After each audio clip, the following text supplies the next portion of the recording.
இந்த பதிவை கேட்டுக்கொண்டிருக்கும் நல்ல உள்ளங்களுக்கு உங்கள் சுவாமிநாதன் ஜோதிடரின் அன்பான வணக்கங்கள். இன்றைக்கு நம்ம யூடியூப் சேனல்ல கார்த்திகை மாதத்தில் வரும் திங்கட்கிழமைகளில் சிவபகவானை இப்படி வழிபாடு செய்தால் ஆயுள் ஆரோக்கியம் கூடும் மற்றும் செல்வ வளம் சேரும். இந்த பதிவு மூலம் தெரிந்து கொள்ளலாம் மக்களே. அதற்கு முன்னாடி நம்ம யூடியூப் சேனல் எல்லாம் சப்ஸ்கிரைப் பண்ணுங்க, ஷேர் பண்ணுங்க, லைக் பண்ணுங்க. இப்போ பதிவுக்குள்ள போயிடலாம். வழிபாடுகளிலே மிகவும் சிறப்பான வழிபாடு சிவ வழிபாடு. அதுவும் லிங்கத்தை வழிபடுவது என்பது மிகவும் புனிதமானதாக பரிசுத்தமானதாக கருதப்படுகின்றது. காரணம், சிவபெருமான் கடவுளுக்கெல்லாம் கடவுள் என்பதாலேயே மகாதேவன் எனவும் அழைக்கப்படுகின்றார். ஆன்மா கர்ம வினைகளிலிருந்து விடுபடுவதற்கு சிவ வழிபாட்டே மிகவும் உகந்தது. சிவனுக்கு நீராலும் பாலாலும் அபிஷேகம் செய்வது வழக்கம்.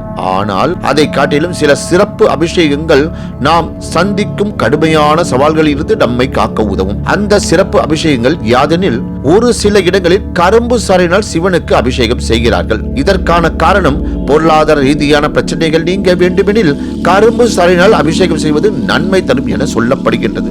மேலும் ஆரோக்கியம் மேம்படவும் ஒருவன் நீண்ட ஆயுளுடன் இருக்கவும் சிவலிங்கத்திற்கு தேனால் அபிஷேகம் செய்தால் நல்ல நன்மைகள் கிடைக்கும் என்பது நம்பிக்கை. அது மட்டுமின்றி மிகவும் குறிப்பாக நம் குழந்தைகளின் உடல் நலத்திற்கும் வாழ்க்கை மேம்பாட்டிற்கும் பிரார்த்திக்கின்ற போது சிவனுக்கு நெய்யினால் அபிஷேகம் செய்ய வேண்டும் என்கின்றனர் ஆன்மீக பெரியோர்கள். வேதங்களின்படி சிவலிங்கத்திற்கு எண்ணெய் காப்பு சாற்றுவது மிகவும் நல்ல விதமான பலங்களை நமக்கு அளிக்கும். சிவபெருமான் கரும வினைகளில் இருந்து முக்தி அளிப்பவர்.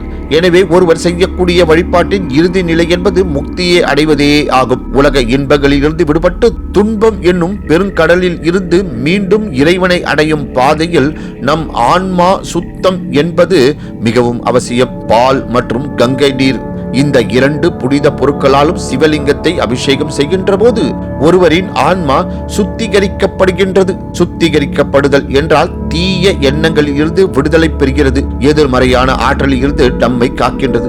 இந்த கார்த்திகை மாதத்தில் ஒவ்வொரு திங்கட்கிழமையும் சிவனுக்கு மிக உகந்த நாளாக கருதப்படுவதால் சோமவார விரதமிருந்து சிவனுக்கு பாலை அர்ப்பணம் செய்து அபிஷேகம் செய்து வழிபடுவதால் ஒருவரின் மனம், உடல் மற்றும் ஆன்மா ஆகிய மூன்று நிலைகளிலும் புத்துணர்வை பெறுவார் என்பது திண்ணம். ஓம் நம சிவாய என்று கூறி இந்த சிறப்பான ஆன்மீக பதிவை நிறைவு செய்கிறேன். நன்றி, வணக்கம், வாழ்க வளமுடன்.